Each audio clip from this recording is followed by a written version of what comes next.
네, 안녕하세요. 증권통 투자 업데이터 시간입니다. 전일 국내 증시 하락하며 거래를 마쳤습니다. 코스피는 1% 넘는 하락세를 기록을 했는데요.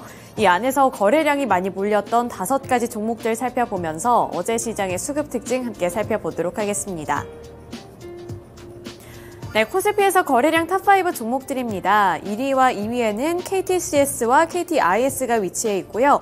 삼성전자가 3위를 기록을 했는데 전일 시장 삼성전자는 2.5% 밀려났습니다. 삼성전자뿐만 아니라 SK하이닉스 그리고 코스닥에서의 중소형 반도체주들까지 어제는 일제히 급락하는 모습이 연출이 됐는데요. 삼성전자는 2.5% 밀려나면서 72,200원의 종가를 기록을 했습니다. TSMC와 관련해서 이제 우려감이 번지고 있는 상황입니다. 반도체 업황이 회복 속도가 느려질 수 있다라는 우려감이 번지면서 삼성전자를 비롯한 나머지 반도체주들이 어제 시장에서는 하락했다는 점 체크해 보셔야겠고요. 롯데손해보험이 29.75% 상한가를 기록하면서 2,390원의 종가를 기록했습니다. HD현대인프라코어는 3.8% 오른 11,210원의 종가를 기록을 했는데요. 우선 HD현대인프라코어 같은 경우에는 우크라이나 재건주로 함께 엮어볼 수가 있죠. 어제 시장에서도 3.8% 올랐는데 그 이유는 국내 기업들의 우크라이나 재건 사업이 본격화될 것이다 라는 기대감 때문이었습니다. 따라서 어제 시장에서는 장 초반부터 급등을 했는데 마지막에는 장 초반에 비해서는 탄력이 소폭 둔화가 되면서 3.8% 상승률에 그치는 모습이었습니다. 네, 이렇게 거래량이 많이 몰렸던 5가지 종목들 리스트를 함께 확인해 봤습니다. 이 안에서 이제 특징주들 더 자세하게 살펴보도록 할 텐데요. 특징주로 이 KT그룹주들 살펴보도록 하겠습니다. 우선 KTCS가 30%로 꽉 채운 상한가를 기록을 했고요. 4,420원의 종가를 기록했습니다. 또 KTIS 같은 경우에도 16.42%로 두 자릿수대 급등세를 연출해내면서 3,935원의 종가를 형성해내는 모습이었는데요. 그 이유는 스타링크와 관련되어 있는 기대감에 있었습니다. KTCS가 미국 스페이스X 자회사인 테슬라 최고 경영자 일론 머스크의 스타링크와 함께 SK텔링크, 또 KT-SAT 협력 소식에 반응을 하면서 오름세를 기록을 한 건데요. 적외도 위성통신 서비스를 연내 선보인다는 소식에 기대감이 유입된 것으로 풀이되고 있습니다. 한 매체에 따르면 스타링크는 지난달 SK텔링크와 SK-SAT 등 국내 저궤도 위성통신 서비스 제공을 위한 협력을 체결했다고 밝혔는데요. 이르면 올해 4분기부터 서비스가 될 예정으로 기대감은 더욱더 높아지고 있습니다. 현재 이 서비스 제공과 관련해서는 주무부처인 과학기술정보통신부의 승인을 기다리고 있다고 하고요. 또 이러한 소식에 스타링크의 한국 서비스 상용화에도 추진력이 붙을 전망으로 여기서 KT의 연관성을 갖고 있는 KTCS라든지 KTIS가 동반 탄력을 받아 나가면서 두 자릿수대 급등세를 연출했습니다. 네, 이어서 두 번째 특징주 살펴보도록 하겠습니다. 두 번째 특징주로는 롯데손해보험 살펴보도록 하겠고요. 마찬가지로 상한가를 기록했습니다. 29.75% 오른 2,390원의 종가를 형성했는데요.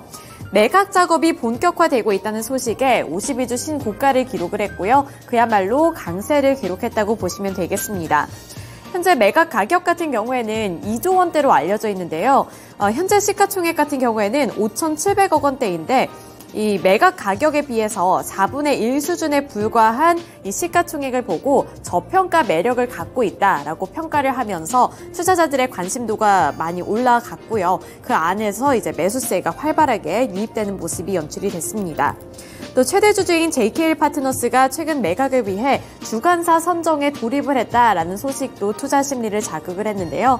이러한 매각과 관련된 이슈 때문에 어제 시장에서는 기대감이 높아졌다는 점 확인해 보셔야겠고요. 따라서 주가도 29.75%로 상한가를 기록했다는 점 보셔야겠습니다. 그리고 굉장히 오랜만에 롯데손해보험의 주가가 2,000원대를 넘어섰다는 점 보시면서 앞으로의 투자 플랜도 세워보시길 바라겠습니다.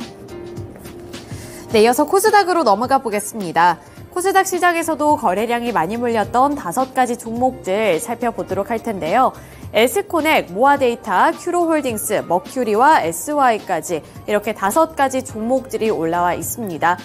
주가부터 함께 확인해 보도록 하죠. 에스코넥이 15.76% 오른 1,990원을 기록을 했고요. 모아데이터가 29.96%로 상한가를 기록했습니다. 큐로홀딩스가 8.38%, 머큐리가 12.25%로 전반적으로 강세를 기록을 했고요. SY 같은 경우에는 2.11% 조정을 받으면서 마무리를 지었습니다. 종가는 6,480원이었습니다. SY 같은 경우에도 우크라이나 재건주로 엮이고 있는데 우크라이나 협력 기대감이 유입이 됐습니다만 어제 시장에서는 결국 하락세로 마감했다는 점도 참고해 보셔야겠습니다. 네, 코스닥에서의 특징주들 살펴보도록 하겠습니다. 코스닥에서 특징주들은 공통점으로 사우디에 대한 기대감 이 부분을 꼽을 수가 있겠는데요. 대표적인 종목들입니다. 에스코넥, 모아데이터, 그리고 머큐리 이렇게 세 가지 종목들이 있습니다. 우선은 에스코넥부터 살펴보도록 하죠. 에스코넥을 살펴보기 전에 이제 사우디아라비아와 관련되어 여러 가지 투자 모멘텀이라든지 또 유치 소식과 관련해서도 아셔야 될 것 같은데요. 우선 한국의 10대 그룹 총수들이 다음 달 네옴시티 수주를 위해 사우디아라비아를 방문할 예정인 가운데 이 투자 유치 기대감을 안고 있는 종목들의 주가가 강세를 나타냈습니다. 우선 이 네옴시티 프로젝트에 대한 기대감이 유입이 되고 있는데요. 네옴시티는 서울의 44배 넓이인 26,500km 규모의 초대형 신도시를 조성하는 사업입니다. 이 총 사업비만 5천억 달러로 하나로 봤을 때는 약 664조 원에 달하는 수준인데요. 이 네옴시티의 한국 파트너는 점차 늘어나는 추세인데 여기서 사업성이 부각받은 종목들이 급등세를 연출을 했습니다. 또 올해 에스코넥 같은 경우에는 사우디아라비아의 사우디 국제산업단지 회사인 SIIVC가 에스코넥 사업장에 대한 실사를 진행한 바가 있는데요. 여기에 이어서 에스코넥 같은 경우에는 신사업 리튬 1차 전지를 앞세워서 사우디아라비아로부터 대규모 투자를 유치하고 또 중동 및 아프리카 시장 공략을 본격화한다는 소식까지 전해오면서 주가가 강세를 기록을 했습니다. 또 에스코넥은 사우디 국제산업단지 회사인 SIIVC와 함께 합작 법인 설립을 마치고 다음 달 사우디 남서부 경제도시인 자잔에서 생산부지 확보 계약까지 체결했다고 밝혔는데요. 사우디 왕실과 정부가 1차로 약 10조 원을 투입을 하는 사우디 한국 산업단지 프로젝트에 참여를 최종적으로 확정 지은 데 따른 조치라고 보시면 되겠습니다. 따라서 에스코넥 쪽으로도 사업성, 기대감이 많이 유입이 되면서 급등세를 연출했다는 점 확인해 보시면 좋을 것 같습니다. 네, 다음으로 모아데이터 같은 경우에도 연관성을 살펴보셔야겠습니다. 어제 29.96%로 이 관련 종목들 내에서는 가장 큰 폭으로 올랐다고 보시면 되겠는데요.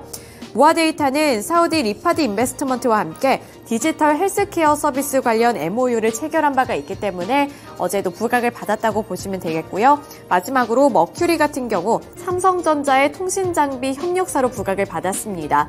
우선 내달 예정이 되어 있는 10대 그룹들의 사우디아라비아 방문과 관련해서 그 안에는 삼성전자 또 함께 갈 것으로 예정이 되어 있는데 여기서 삼성전자와 협력을 하고 있다라는 점이 부각을 받으면서 어제도 이 테마주로 엮였습니다. 그리고 주가도 12.25% 오른 8,890원의 종가를 형성했습니다. 네, 이렇게 코스피 시장 그리고 코스닥 시장에서의 특징주들 함께 알아봤는데요. 오늘 시장 준비를 할 때 어떠한 특징주를 조금 더 눈여겨보면 좋을지 오늘은 신한투자증권의 이호석 PB 연결 통해서 들어보도록 하겠습니다. 네, PB님 안녕하세요. 네, 안녕하십니까. 이호석 PB입니다. 네, 월요일 시장 수급 특징 함께 분석해봤습니다. 오늘 시장 개장을 앞두고 어떠한 특징주들 눈여겨보는 게 좋을까요? 네, 포스코 퓨처엠입니다. 네, 포스코 퓨처엠 같은 경우에는요, 우선, 최근에 이제 2차 전지 관련해서 시장에서 이제 조금 다들 고민이 조금 많으실 건데요. 조정이 나왔다는 측면에서, 그리고 또 수급이 들어왔다는 측면에서 메리트가 좀 있다라는 점 말씀을 드리겠습니다. 일단 포스코 퓨처엠 회사채 이제 모집을 했었는데, 1,500억 모집을 하는데 6,800억 정도, 거의 한 4배 가까이 이제 모집이 됐거든요. 쉽게 말해서 굉장히 좀 흥행이 된 거고, 한 26일까지는 한 3천억까지 증액하는 것도 이제 좀 고민을 하고 있다. 이런 이야기도 나오고 있습니다. 이게 무슨 말이냐면요. 결국에는 이제 포스코 퓨처엠이라는 회사에 대해서 회사채 투자를 한다는 것 자체가 이 회사가 가지고 있는 포텐셜에 대해서 어느 정도 시장에서 인정을 받고 있다. 물론 채권이랑 주식 시장은 좀 연관성이 상대적으로 적을 수는 있겠지만은 기업의 신용에 관한 부분에 대해서는 뭐 문제가 없다 정도로 생각을 해주시면 될 것 같습니다. 결국은 이런 관심들은 이런 신용에 대한 부분들이 탄탄하다라고 하면 이런 부분들이 주식 시장에 영향을 끼치지 않는 것은 아니거든요. 결국에 주식 시장에도 영향을 좀 끼칠 수 있을 것이다라고 조금 생각을 해볼 수가 있고요. 또 뭐 KRX 건설 지수에서 포스코 퓨처엠이 빠졌습니다. 빠진 이유가 사실상 2차 전지주기 때문에 건설 지수에서 빠진 거거든요. 이 부분도 조금 생각해 본다라고 하면 이제는 조금 더 명확하게 2차 전지 관련주로서 시장에서 더욱더 부각받을 것이다 정도 얘기를 해볼 수 있을 것 같습니다. 포스코 퓨처엠 같은 경우 제일 조금 제가 핵심적으로 말씀드리고 싶은 내용은 이런 내용인데요. 우선 현재 지금 시점에서 탄탄한 내실 다지기를 진행을 하고 있다라는 겁니다. 이 탄탄한 내실을 다진다는 것이 굉장히 특별한 건 아닐 수 있는데 제일 중요한 게 수직 계열화에 대한 얘기거든요. 결국은 수직 계열화라는 것이 그룹 내 밸류체인을 만들어서 원재료부터 생산, 판매까지 다 할 수 있는 이런 시스템을 구축을 했다는 것이고요. 이 수직 계열화를 하게 되면 가장 좋은 점은 일단 그 원가 경쟁력이 좀 생기게 되거든요. 원가 경쟁력이 생기게 되고 원가 경쟁력이 생긴다는 것은 당연히 제가 판매를 조금 더 싸게 할 수 있다든지 아니면은 똑같은 가격에 판매하더라도 마진을 많이 남긴다든지 이런 내실을 다지는 데 있어서는 굉장히 좀 긍정적이다라고 좀 얘기를 할 수 있을 것 같습니다. 내년까지 그 리튬 캐파를 고려해서 내재화율을 생각해 보면 약 71% 정도 나오고요. 2030년까지는 91%까지 증가를 시키겠다라고 하니 굉장히 좀 긍정적인 흐름이다라고 좀 얘기를 할 수 있을 것 같습니다. 그리고 여기서 추가적으로 또 한 가지 더 말씀드리고 싶은 게 있는데요. 우선 제가 앞서서 수직 계열화에 대해서 말씀을 드렸잖아요.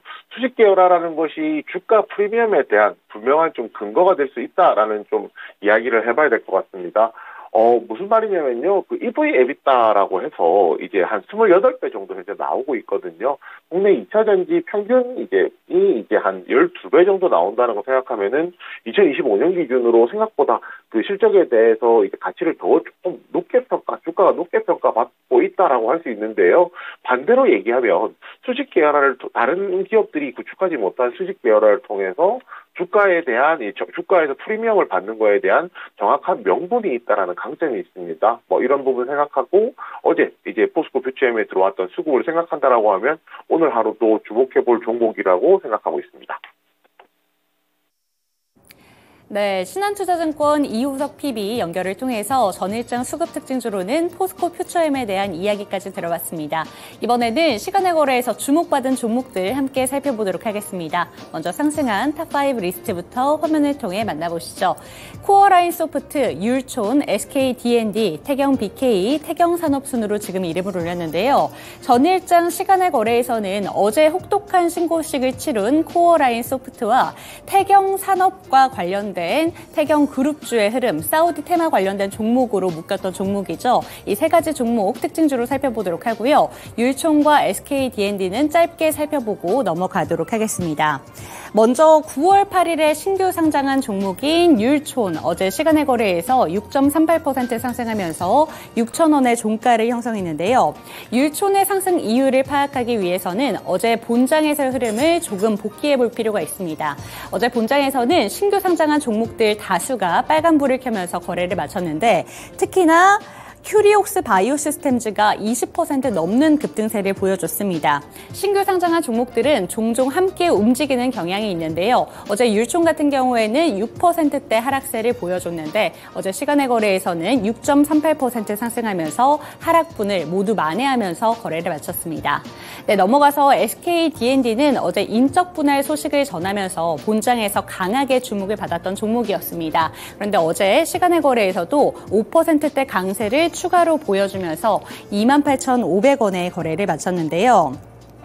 지금 SK D&D 같은 경우에는 SK D&D와 에코그린으로 분할이 된다고 하는데요. 이에 대해서 한국투자증권이 분할 신주 배정 기준일까지 매수 투자 의견을 강력히 얘기를 한다라고 유지한다고 밝힌 바 있습니다. 이 소식과 함께 어제 본장에서도 12%대 급등세를 보여줬는데 추가적인 상승세를 보여주면서 거래를 마쳤습니다. 네, 그럼 첫 번째 특징주로 코어라인 소프트 살펴보시죠. 시간의 거래에서 7.14% 상승하면서 37,500원에 거래를 마쳤는데요. 코어라인 소프트 같은 경우에는 최근 신규 상장한 종목들과는 확연히 다른 흐름을 어제 본장에서 보여줬습니다. 무려 25%대 급락하면서 35,000원의 종가를 형성한 종목들이었는데요. 보통 신규 상장한 종목들이 장 초반에는 강세를 보였다가 크게 윗꼬리를 달면서 마감을 했던 반면에 지금 코어라인 소프트는 첫날부터 혹독한 신고식을 치른 것입니다. 조금 더 자세하게 이 기업에 대해서 설명을 드리자면 의료 AI 관련된 종목인데요. AI를 기반으로 흉부와 득영부 등의 CT 영상을 분석해서 의료 솔루션을 제공하는 기업입니다. 하지만 최근에 의료 AI 관련된 종목들이 조정을 받으면서 어제 코어라인 소프트로도 매도세가 이렇게 강하게 들어온 건데요. 최근 대장주로 볼 수 있는 루닉 같은 경우에는 20%대 최고가에서 내려온 경향이 있고요. 지금 루닉 외에도 다수의 종목들이 최고가에 비해서 많은 하락률을 보였습니다. 특히나 뷰노는 30%가 넘는 하락률을 보인 만큼 최근 의료 관련된 종목들, 의료 AI 관련된 종목들이 주가 조정폭을 보이고 있기 때문에 코어라인 소프트는 어제 크게 주목을 받지 못했습니다. 하지만 시간의 거래에서는 일부 하락분을 만회를 하면서 37,500원에 거래를 마쳤다는 점 확인하시면 되겠습니다. 그럼 두 번째 특징주로는 태경그룹주 함께 살펴보고 넘어가도록 하겠습니다. 네, 이 두 종목이 상승한 이유는 사우디의 고질적 고민 중의 하나인 물 부족을 태경그룹이 보유하고 있는 해수 담수화 기술로 해결하는 협약을 사우디와 태경그룹이 체결했다는 소식 때문이었는데요. 이 협약 자체로도 큰 이슈인데 이러한 협약 자체가 네옴시티로도 연결이 될 수 있다라는 점이 부각을 받으면서 어제 본장에서도 주목을 받았습니다. 지금 태경BK와 태경산업이 지금 두 종목이 시간의 거래에서 상승률 탑5 리스트에 이름을 올렸지만 이외에도 태경케미컬까지 어제 2%대 강세를 보여줬다는 점 확인을 하시면 되겠습니다. 네, 이렇게 상승한 종목들 살펴봤습니다. 이번에는 시간의 거래에서 약세를 보인 종목들도 화면을 통해 만나보시죠. 코스모 신소재, 이월드, 한국전자인증, 머큐리, 대동기어 순으로 이름을 올렸는데요. 전일장 시간의 거래에서 하락한 종목들 쭉 살펴보시면 어제 본장에서는 모든 종목들이 상승하면서 오히려 급등하면서 거래를 마쳤던 종목들이 다수 이름을 올렸습니다. 그런데 시간의 거래에서는 차익 실현 매물들이 일부 빠져나오면서 이렇게 하락한 것으로 풀이가 되고 있는데요. 차례대로 한번 살펴보면서 넘어가도록 하겠습니다. 먼저 코스모 신소재 같은 경우에는 전일장 특별한 이슈 없이도 급%대 급등세를 보여주면서 거래를 마친 종목이었는데요. 장마감 이후에 종가 급변으로 인한 투자주의 종목으로 공시가 지정이 되면서 2.56% 하락하면서 5,720원에 거래를 마쳤습니다. 추가적인 주가가 급등할 경우에 투자 경고 종목으로 지정이 된다는 점도 함께 체크를 하시면 좋을 것 같습니다. 네, 한편 이월드와 한국전자인증 같은 경우에는 어제 반도체 대표주로서의 수급이 빠지면서 테마주로서의 수급이 조금 일부 간 경향이 있는데요. 이월드와 한국전자인증도 테마주의 일부로 어제 주목을 받았습니다. 이월드 같은 경우에는 어제 중국 소비주로 주목을 받았고요. 한국전자인증은 보안주로 동반 상승한 종목이었는데요. 특별한 악재 소식이 전해지지 않았지만 시간의 거래에서는 각각 2%대, 1%대 약세로 거래를 마치면서 이렇게 탑5 리스트에 이름을 올렸습니다. 한편 머큐리는 장마감 이후에 발행 주식수 대비 1.4%에 해당되는 전환 청구권 행사 공시와 단기 과열 종목으로 지정된다는 예고 공시에 영향을 받았는데요. 머큐리 지금 살펴보시면 1.6% 하락하면서 거래를 마쳤습니다. 네, 이렇게 하락한 종목들까지 살펴봤습니다. 다시 한번 신한투자증권의 이우석 PB님 연결해 보도록 하겠습니다. 네, PB님 안녕하세요. 네, 안녕하십니까. 네, 시간의 거래에서는 어떤 종목 체크해 보면 좋을까요? 네, 태경BK입니다. 네, 설명해 주실게요. 네, 태경 BK 같은 경우에는요, 앞에서 말씀해 주셨듯이, 태경그룹이 이제 사우디와 이제 해수 담수화 협력을 하겠다라는 이제 내용이 나왔거든요. 이 내용에 이제 어제 시간에서 조금 더 움직였다라고 생각을 하시면 됩니다. 우선 이제 사우디 같은 경우에 각 도시별로 물 사용량의 50%에서 한 90% 정도까지를 이제 해수 담수화를 통해서 현재 해결을 하고 있거든요. 이걸 이제 담수청이라는 데서 이제 하고 있는데, 이 담수청에서 이 부분에 대해서 조금 더 이제 적극적으로 해결하자라는 이야기가 이제 나왔다 정도로 생각을 해주시면 됩니다. 그리고 이제 여기서 추가적으로 조금 얘기해 볼 것이 태경 BK 같은, 이게 결국에는 이게 네옴시티 이제 관련주로서 또 다시 한번 연관이 되게 되잖아요. 결국은 태경 BK 그룹이 최근에 요소수 관련해서 시장에서 주목받았던 거 생각해 보면은 또 다른 테마가 하나 더 생긴다는 것 자체가 좀 의미가 있다라고 할 수가 있고요. 태경 BK 같은 경우가 태경 그룹 자회사죠. 이제 태경 BK가 관련 연구, 해수 담수와 관련된 연구를 이제 했던 이력을 가지고 있습니다. 이런 이력이 있기 때문에 태경 그룹에 포함되는 종목들 내에서도 조금 더 부각되는 모습이 보이거든요. 그래서 오늘 태경 그룹주 중에서 종목을 좀 살펴보신다라고 하면 태경 BK에 관심 가지시는 거 보내드리겠습니다. 네, 신한투자증권의 이우석 PB 연결을 통해서 전일장 시간의 특징주로는 태경 BK 짚어주셨습니다. 네, 오늘도 좋은 말씀 감사드립니다. 네, 감사합니다. 네, 전일장 시간의 거래에서 뿐만이 아니라 전일장 본장에서부터 태경 그룹주의 주목도가 높았습니다. 오늘도 추가적으로 이 태경 BK의 주가 흐름 살펴보면 좋겠다라는 말씀 해주셨으니까요. 이 점까지 참고를 해보셨으면 좋겠고요. 어제는 사실 월요일이었음에도 불구하고 시장 자체가 좋지는 않았습니다. 하지만 화요일인 오늘은 여러분들께서 조금은 기분 좋은 하루가 될 수 있게끔 저희가 성공 투자하시기를 응원을 하도록 하겠습니다. 네, 날씨가 이제 점점 쌀쌀해지고 있는데요. 날씨는 쌀쌀해지고 있지만 우리 시청자분들의 계좌는 언제나 따뜻할 수 있도록 저희가 언제나 함께 드리도록 하겠습니다. 오늘도 따뜻한 계좌를 응원합니다. 핫핫!